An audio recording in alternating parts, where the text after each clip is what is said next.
Habituellement, chez Chamberlain, nous créons des souliers sur mesure. Suite à la demande notamment de Périgord Développement, nous avons décidé en fait de convertir notre atelier pour répondre à l'effort collectif et se mettre à produire des masques à destination des entreprises de Dordogne et des collectivités. Le premier jour, nous avons sollicité 4 de nos employés qui étaient en mesure de travailler.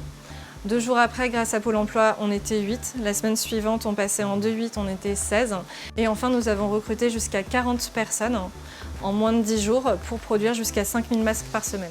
Je suis employé de Chamberlain, je suis un monteur de chaussures et je me suis transformé en monteur de masques. Je suis coiffeuse de métier. Je suis arrivée chez Chamberlain pendant le confinement pour la fabrication des masques, complètement par hasard, et je me suis dit pourquoi pas m'engager pour une bonne cause, pour que les entreprises puissent reprendre leur activité.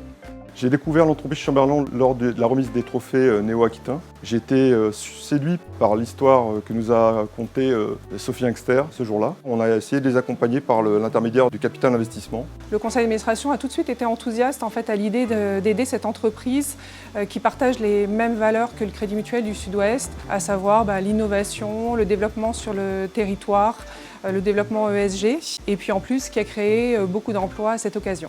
Nous avons été très agréablement surpris lorsque le Crédit Mutuel du Sud-Ouest nous a contactés pour nous informer qu'il souhaitait nous faire un don, pour nous remercier en fait de l'effort fourni pendant cette période très difficile. Avec Franck, mon associé, nous avons décidé en fait de reverser finalement ce don à nos salariés pour les récompenser de l'effort et de toute la mobilisation dont ils ont fait preuve pendant cette période difficile.